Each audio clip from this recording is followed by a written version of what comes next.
Hey everyone, and welcome to the Laura Musica Show. We're back this week with another power thought, a quick point of reflection to inspire your week. Now, this week and next, I'm going to cover what is really the bread and butter of what we at Sidewalk Advocates for Life teach day to day, and that is how we facilitate a conversation, a life-saving conversation with an abortion-minded mother.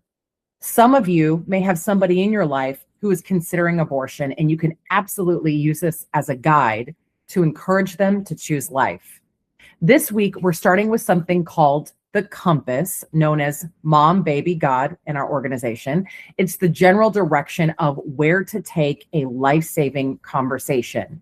And next week, we'll cover the map known as the 5-point method, which more definitively walks you through where to take the conversation step by step by step.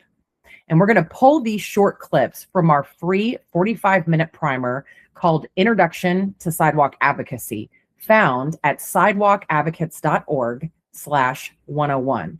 So if you want to take an even more comprehensive dive into helping mothers choose life, again, you can go to sidewalkadvocates.org/101.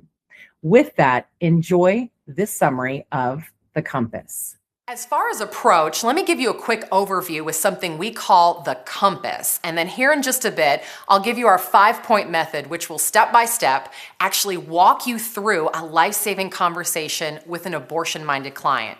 Keep in mind that we as pro-lifers really have things in the right order, right? God comes first, a mother puts her children before herself, so the right order, you might say, is God, baby, mom. But according to right brain research, a woman in crisis mode, a woman in self-preservation mode has all of that inverted. And she's thinking more along the lines of mom, baby, God. Overwhelmed by her circumstances, she's more inclined to prioritize ridding herself of crisis over her precious child within her, or even over her own faith and morals. So in the short amount of time we have with her on the sidewalk, if we want to help save mother and child from abortion, we must start with mom, bridge that gap, and show her that we care about her situation first. Then her heart is more open to hearing about baby and God. So we can say things like, we care about you, we've got real help for you, and at one point transition. How far along are you? Oh, you're 8 weeks. Did you know your little one is already sucking his or her thumb, right? And then we can move to God by saying something like, do you have a faith? Do you pray? And reinforcing any good that we hear. At the end of the day, remember that it's not the baby who's making the decision. And we do this as pro-lifers. We go out there sometimes with baby, baby, baby, right? It's mom who's making the decision. She's the one that we have to reach. If we don't reach her, then abortion doesn't end in that moment and a life isn't saved.